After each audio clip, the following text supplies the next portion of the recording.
नमस्कार। तो कैसे आप? और देखिए, आज हम बात करने वाले हैं इंडियन फुटबॉल लीग्स के बारे में कि कैसे लीग्स का इवोल्यूशन हुआ। क्योंकि पहले अगर देखा जाए तो हमारे पास कोई लीग ही नहीं थी। कुछ साल पहले, मतलब कुछ डिकेड्स पहले हमारे पास लीग आई है। उससे पहले क्या सिचुएशन थी, तो ये मैं थोड़ा सा बताना चाहूँगा। और उसके बाद कैसे हमारे यहाँ पर जो लीग्स है वो इवॉल्व होते गई और आज हमारे पास जो है चार हमारे पास जो है डिविजन्स है हमारे खुद के फुटबॉल लीग्स के। तो कैसे हम यहाँ तक पहुँचे हैं, तो इस पूरे सफ़र के बारे में मैं आज इस वीडियो में डिस्कस करने वाला हूँ। तो आई होप कि आपको ये वीडियो देखकर थोड़ी सी जानकारी भी मिलेगी और थोड़ा मज़ा भी आएगा। तो देखिए, 1996 के पहले तक हमारे इंडिया में कोई भी नेशनल लीग नहीं हुआ करती थी। बहुत सारी स्टेट लीग्स थी और कुछ फेमस स्टेट लीग्स भी थी, जैसे कि Calcutta football league, Bangalore league, Mumbai league, Punjab league, Kerala league, Goa league. ऐसे कुछ फेमस लीग्स भी थी जहाँ पर अच्छे खासे प्लेयर्स खेल भी रहते एंड वहाँ पर वो अर्न भी करते थे। लेकिन दिक्कत ये थी कि कोई भी नेशनल लीग नहीं थी जहाँ से क्लब्स जो है निकल कर एक नेशनल लेवल कंपटीशन खेल पाए। तो नेशनल लेवल की अगर बात की जाए तो केवल एक ट्रॉफी थी, संतोष ट्रॉफी। लेकिन संतोष ट्रॉफी में सिर्फ स्टेट का पार्टिसिपेशन होता था, कोई क्लब्स तो आ नहीं सकते थे। तो 1996 तक ऑल इंडिया फुटबॉल फेडरेशन कोई भी नेशनल लेवल लीग कंपटीशन लेकर नहीं आ पाए। देन 1996 में उस टाइम की जो कमेटी थी उन्होंने एक नेशनल लीग बनाने का सोचा, जिसमें जो है सारे ही जो टॉप क्लब्स हैं हर स्टेट से वो आकर खेल पाए।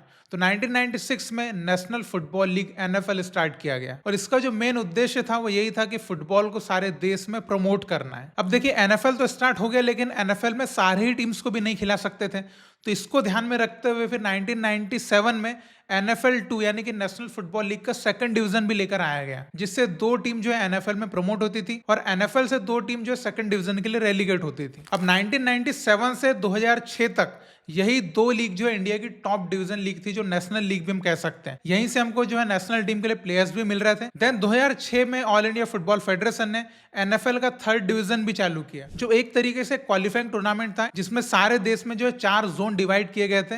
वहां पर टीम्स पार्टिसिपेट कर रही थी और वहां से एनएफएल का जो सेकंड डिवीजन था वहां के लिए प्रमोशन मिल रहा था। तो ये जो थर्ड डिवीजन है केवल एक बार हुआ और उसके बाद बंद हो गया था। अब एनएफएल जो है अच्छा खासा चल रहा था, लेकिन बहुत ज्यादा प्रोफेशनलिज्म इसमें नहीं था।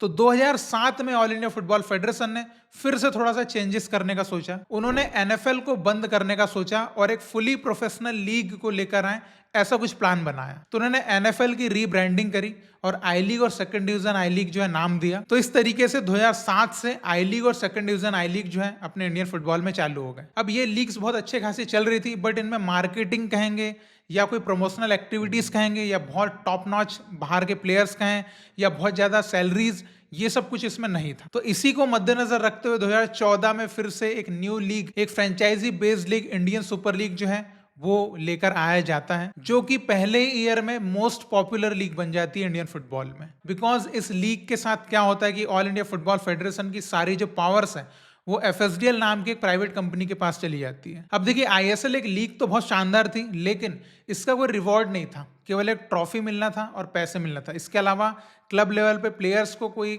अच्छा रिवॉर्ड मिले ऐसा कुछ नहीं था। बिकॉज इस लीग को एएफसी की साइड से कोई भी रिकग्निशन नहीं मिला था। कोई भी एएफसी कॉम्पिटिशन्स के लिए टीम्स जो है आई लीग से क्वालिफाई करती थी।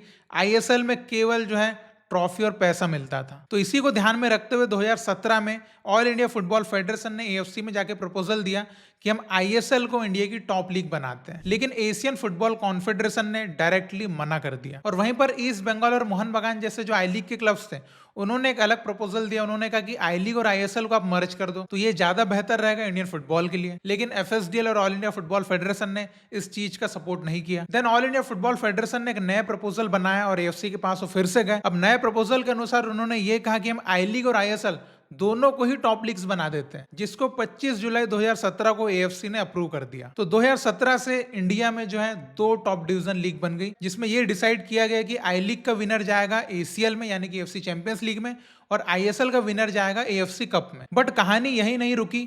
2 साल के बाद 2019 में फिर से एक नया मोड़ आया। 2019 में एएफसी और ऑल इंडिया फुटबॉल फेडरेशन एक मीटिंग करते हैं, जिसमें वो आईएसएल को जो है एएफसी चैंपियंस लीग का स्पॉट दे देते हैं और आई लीग को एएफसी कप का स्पॉट देते हैं, यानी कि एक्सचेंज ऑफर वहां पर किया जाता है। तो इस तरीके से आई लीग का डाउनफॉल चालू होता है 2019 से। इसके बाद कहानी में फिर से एक नया मोड़ आता है, क्योंकि 2022 में आईएसएल को इंडिया की ओनली टॉप लीग बना दिया जाता है विथ नो रेलीगेशन। और आई लीग को जो है सेकंड डिवीजन बना दिया जाता है, यानी कि आई लीग से टीम आईएसएल के लिए प्रमोट तो हो सकती है, लेकिन आईएसएल से कोई भी टीम रेलीगेट होकर आई लीग में नहीं आएगी। और जो सेकंड डिवीजन आई लीग थी उसको रीब्रांड करके आई लीग 2 का नाम दे दिया जाता है और थर्ड डिवीजन बना दिया जाता है। तो 2022 से इंडिया में 3 डिवीजन बन जाते हैं, आईएसएल, आई लीग और आई लीग 2। देन 2023 में ऑल इंडिया फुटबॉल फेडरेशन एक और नई लीग अनाउंस करता है, आई लीग 3, जो कि इंडिया का 4th डिवीजन बनता है। इसमें मेनली जो स्टेट लीग के चैंपियंस होते हैं वो आकर खेलते हैं और वो वहां से आई लीग 2 के लिए क्वालिफाई करते हैं। तो 1996 में एनएफएल की स्टार्टिंग से लेकर आज 2024 में इंडियन फुटबॉल के पास अपने 4 नेशनल लेवल के डिविजन्स हैं, जहां पर क्लब्स जो है वो आकर खेल सकते हैं। अब ये बात हुई मेंस फुटबॉल की। अब हम बात करेंगे वुमेन्स फुटबॉल की कि क्या स्थिति है हमारे वुमेन्स फुटबॉल में, कि कैसे डिविजन्स है हमारे पास। तो देखिए वुमेन्स फुटबॉल में तो नेशनल लीग हमारे पास बहुत ही लेट आई। अगर आप देखें ईयर वाइज तो 2016 के पहले तक हमारे पास कोई भी इंडिया की वुमेन्स लीग नहीं थी। उसके पहले सीनियर नेशनल खेला जाता था, जहां पर जो स्टेट की टीम्स पार्टिसिपेट करती थी और वहीं से इंडियन टीम के लिए प्लेयर्स जो है वो ढूंढे जाते थे। देन 2016 में जो है IWL इंडियन वुमेन्स लीग जो है उसको अनाउंस किया जाता है और इस तरीके से इंडिया में वुमेन्स फुटबॉल का क्लब कॉम्पिटिशन स्टार्ट होता है। देन धीरे धीरे गर्ल्स फुटबॉलर का इन्वॉल्वमेंट बढ़ता है और भी नए क्लब्स आते हैं। तो ऑल इंडिया फुटबॉल फेडरेशन 2023 में IWL 2 अनाउंस करता है, जिसमें स्टेट लीग के जो विनर्स हैं वो आकर खेलेंगे और यहां से वो IWL के लिए प्रमोट कर सकते हैं। तो इस तरीके से अगर आज की डेट में गर्ल्स फुटबॉल के डिविजन्स देखे जाए नेशनल लेवल पे, तो हमारे पास 2 डिविजन्स है, जिसमें IWL से AFC चैंपियंस लीग में भी जो है टीम जा सकती है उसको जीतने के बाद। अब हमने बात कर ली मेंस फुटबॉल की और वुमेन्स फुटबॉल की। अब हम बढ़ते हैं यूथ फुटबॉल की तरफ कि यूथ फुटबॉल लीग्स का इवोल्यूशन कैसे आया, कैसे लीग्स स्टार्ट हुई और आज की डेट में हमारे पास किस तरह की यूथ लीग्स है जहां से हम प्लेयर्स को डेवलप कर रहे हैं। तो 2001 के पहले तक हमारे पास कोई भी यूथ लीग नहीं थी। हमारे पास केवल नेशनल लेवल कॉम्पिटिशन्स थे जिसमें स्टेट पार्टिसिपेट करते थे। देन 2001 में ऑल इंडिया फुटबॉल फेडरेशन ने NFL अंडर 19 लीग स्टार्ट करी, जिससे यूथ लेवल पर भी प्लेयर्स को क्लब के साथ खेलने का मौका मिल सके। बट NFL अंडर 19 लीग 2005 तक ही चली और उसके बाद बंद हो गई। उसके बाद 2008 में इसको फिर से शुरू किया गया अंडर 19 आई लीग के नाम से, क्योंकि पहले अंडर 19 तक की एकेडमीज हुआ करती थी। उस हिसाब से इस कॉम्पिटिशन को अंडर 19 लेवल का रखा था।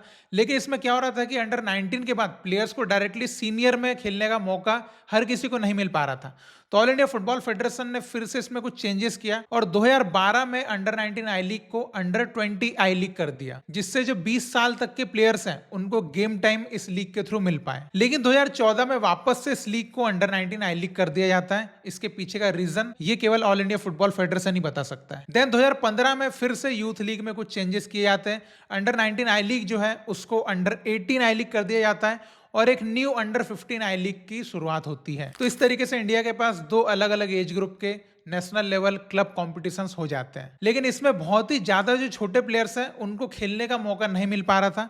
तो इसको ध्यान में रखते हुए ऑल इंडिया फुटबॉल फेडरेशन 2017 में फिर से एक फैसला लेता है, वो अंडर 13 आई लीग की भी शुरुआत कर देता है। तो इस तरीके से 2017 के बाद इंडिया में 3 अलग अलग एज ग्रुप में जो है क्लब कॉम्पिटिशन्स हो जाते हैं यूथ लेवल पे। इसके बाद 2022 में फिर से इसमें एक चेंज किया जाता है। अंडर 18 का जो एज ग्रुप है उसको बंद करके अंडर 17 कर दिया जाता है और अंडर 15 और 13 तो वैसे वैसे सेम ही रहती है और एक न्यू लीग जो है वो फॉर्म की जाती है जिसको डेवलपमेंटल लीग कहा गया, जो पहले बार में तो रिजर्व टीम के साथ चालू हुई थी लेकिन आज की डेट में अंडर 21 लीग बन चुकी है। तो आज की स्थिति में देखा जाए तो हमारे पास यूथ लेवल जो एज ग्रुप होता है उनमें 4 अलग अलग कॉम्पिटिशन्स हैं, अंडर 13, अंडर 15, अंडर 17 और अंडर 21। तो इस तरीके से इंडियन फुटबॉल में अभी एक यंग प्लेयर के लिए एक पाथवे है कि वो इस तरीके से धीरे धीरे एज बाय एज जो है आगे के कॉम्पिटिशन्स में बढ़ सकता है और प्रोफेशनल लेवल तक पहुंच सकता है। तो ये तो हो गई बॉयज के कॉम्पिटिशन्स की बात। लेकिन अगर गर्ल्स की बात की जाए तो इंडिया में भी कोई भी यूथ लेवल कॉम्पिटिशन्स नहीं है जिसमें कि गर्ल्स के क्लब पार्टिसिपेट करें।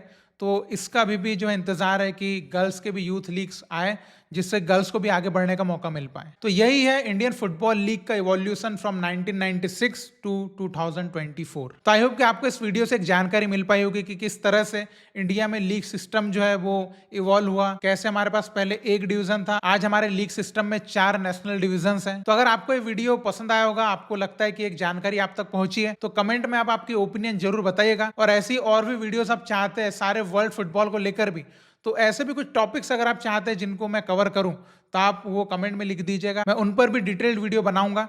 तो इसी तरह आप जो है आपका सपोर्ट बनाए रखिए। हम फिर मिलेंगे। जय हिंद।